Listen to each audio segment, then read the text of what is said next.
ನಮಸ್ಕಾರ ಸ್ನೇಹಿತರೆ. ಪ್ರಪಂಚದಲ್ಲಿ ಸಾವಿರಾರು ವಾಚ್ ಕಂಪನಿಗಳಿವೆ. ಆದರೆ ರೋಲೆಕ್ಸ್ ಎಂಬುದು ಕೇವಲ ಒಂದು ವಾಚ್ ಬ್ರ್ಯಾಂಡ್ ಅಲ್ಲ, ಅದೊಂದು ಜಾಗತಿಕ ಕರೆನ್ಸಿ. ನೀವು ಪ್ರಪಂಚದ ಯಾವುದೇ ಅಪರಿಚಿತ ದೇಶದಲ್ಲಿ ಸಿಲುಕಿಕೊಂಡಿದ್ದರೂ ನಿಮ್ಮ ಕೈಯಲ್ಲಿರುವ ಒಂದು ರೋಲೆಕ್ಸ್ ವಾಚ್ ಅನ್ನು ಮಾರಿ ತಕ್ಷಣವೇ ಲಕ್ಷಾಂತರ ರೂಪಾಯಿ ಕ್ಯಾಶ್ ಪಡೆಯಬಹುದು. 1905ರಲ್ಲಿ ಶುರುವಾದ ಈ ಕಂಪನಿ ಸಮುದ್ರದ ಅತ್ಯಂತ ಆಳವಾದ ಮರಿಯಾನಾ ಟ್ರೆಂಚ್ನಿಂದ ಹಿಡಿದು ಪ್ರಪಂಚದ ಅತಿ ಎತ್ತರದ ಮೌಂಟ್ ಎವರೆಸ್ಟ್ ಶಿಖರದವರೆಗೂ ತನ್ನ ಪಾರುಪತ್ಯವನ್ನು ಮೆರೆದಿದೆ. ಈ ವಿಡಿಯೋದಲ್ಲಿ ನಾವು ರೋಲೆಕ್ಸ್ ಹೇಗೆ ಹುಟ್ಟಿತು, ಅದರ ಹೆಸರಿನ ಹಿಂದಿನ ನಿಗೂಢತೆ ಏನು, ಅದು ಇಷ್ಟು ದುಬಾರಿ ಏಕೆ, ಮತ್ತು ರೋಲೆಕ್ಸ್ ಬಗ್ಗೆ ಯಾರಿಗೂ ಗೊತ್ತಿಲ್ಲದ ಅಚ್ಚರಿಯ ರಹಸ್ಯಗಳನ್ನು ಆಳವಾಗಿ ವಿಶ್ಲೇಷಣೆ ಮಾಡಲಿದ್ದೇವೆ. ವಿಡಿಯೋ ಶುರು ಮಾಡೋ ಮೊದಲು ವಿಡಿಯೋವನ್ನು ಲೈಕ್ ಮಾಡಿ ಮತ್ತು ನಮ್ಮ ಚಾನಲ್ ಅನ್ನು ಸಬ್ಸ್ಕ್ರೈಬ್ ಆಗೋದನ್ನು ಮರೆಯಬೇಡಿ. ರೋಲೆಕ್ಸ್ ಹುಟ್ಟಿದ ಕತೆ ಶುರುವಾಗೋದು 1905ರ ಕಾಲಘಟ್ಟದಲ್ಲಿ. ಲಂಡನ್ ನಗರದಲ್ಲಿ ಹ್ಯಾನ್ಸ್ ವಿಲ್ಡೋರ್ಫ್ ಎಂಬ ಕೇವಲ 24 ವರ್ಷದ ಯುವಕನಿದ್ದ.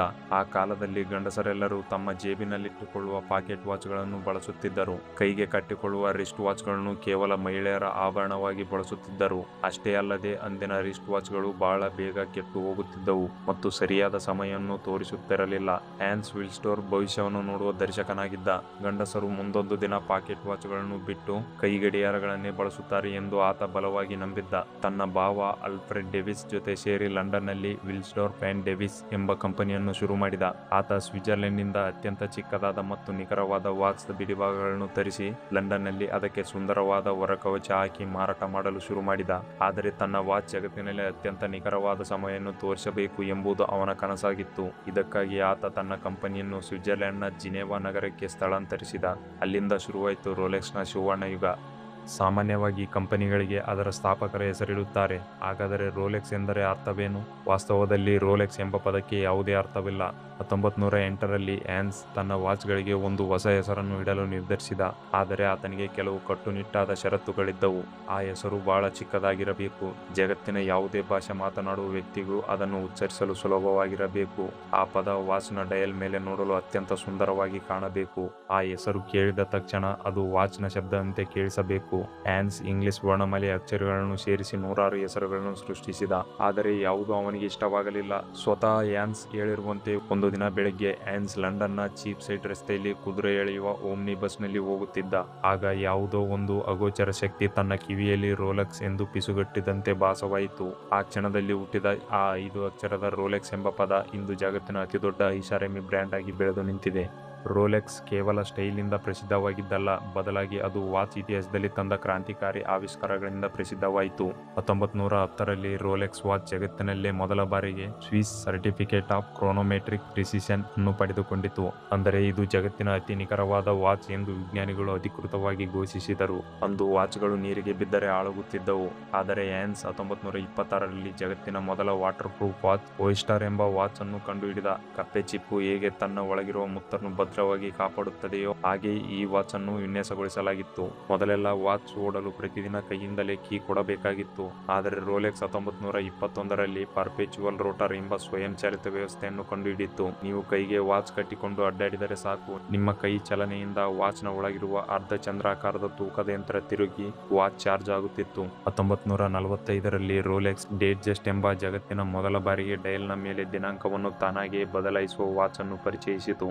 ರೋಲೆಕ್ಸ್ ತನ್ನ ವಾಚ್ಗಳನ್ನು ಎಷ್ಟು ಬಲಿಷ್ಠವಾಗಿಸಿವೆ ಎಂದು ಪ್ರಪಂಚಕ್ಕೆ ತೋರಿಸಲು ಅತ್ಯಂತ ದೊಡ್ಡ ಸಾಹಸಗಳನ್ನು ಮಾಡಿತು.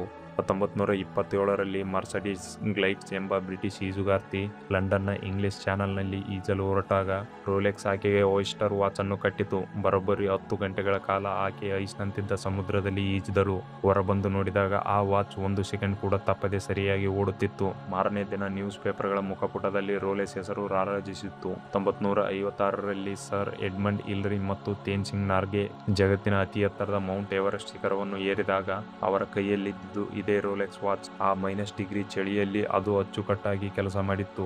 ಇದರಿಂದಾಗಿಯೇ ಮುಂದೆ ರೋಲೆಕ್ಸ್ ಎಕ್ಸ್ಪ್ಲೋರರ್ ಎಂಬ ಐತಿಹಾಸಿಕ ಮಾಡೆಲ್ ಹುಟ್ಟಿಕೊಂಡಿತು. ಭೂಮಿಯ ಅತಿ ಆಳವಾದ ಸ್ಥಳ ಮರಿಯಾನಾ ಟ್ರೆಂಚ್. 1960ರಲ್ಲಿ ಜಾಕ್ವೆಸ್ ಪಿಕಾರ್ಡ್ ಎಂಬುವರು ಸಬ್ಮರೀನ್ ಹೊರಭಾಗಕ್ಕೆ Rolex deep sea special watch ಅನ್ನು ಕಟ್ಟಿ ಸಮುದ್ರದ 10,116 ಮೀಟರ್ ಆಳಕ್ಕೆ ಕಳುಹಿಸಲಾಯಿತು. ಆ ಆಳದ ನೀರಿನ ಭೀಕರ ಒತ್ತಡಕ್ಕೆ ಯಾವುದೇ ವಾಚ್ ಸ್ಕ್ರಾಚ್ ಆದರೂ ನುಚ್ಚುನೂರು ಆಗಬೇಕಿತ್ತು. ಆದರೆ ರೋಲೆಕ್ಸ್ ಮೇಲೆ ಒಂದು ಸ್ಕ್ರಾಚ್ ಕೂಡ ಇಲ್ಲದೆ ವಾಪಸ್ ಬಂತು.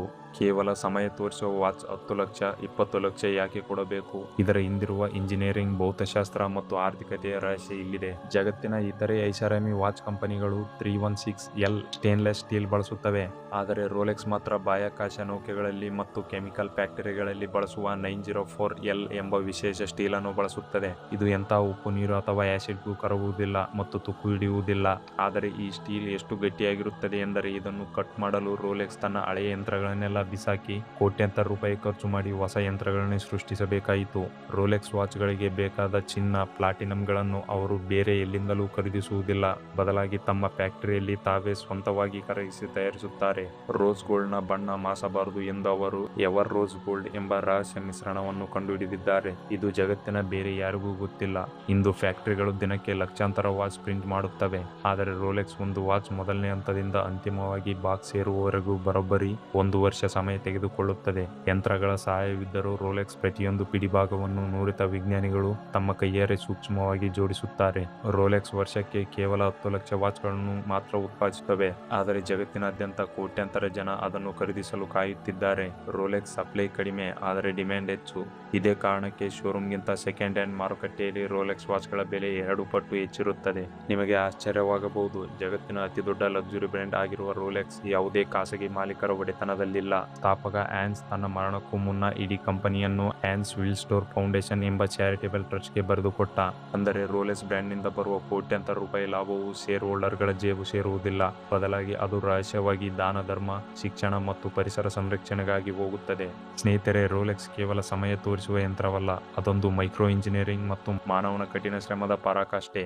ಸಮಯ, ವಿಜ್ಞಾನ ಮತ್ತು ಯಶಸ್ಸಿನ ಹಿಂದಿರುವ ರೋಲೆಕ್ಸ್ನ ಈ ರೋಚಕತೆ ನಿಮಗೆ ಇಷ್ಟವಾಗಿದ್ದರೆ ವಿಡಿಯೋವನ್ನು ಈಗಲೇ ಲೈಕ್ ಮಾಡಿ ಮತ್ತು ನಿಮ್ಮ ಸ್ನೇಹಿತರಿಗೆ ಶೇರ್ ಮಾಡಿ.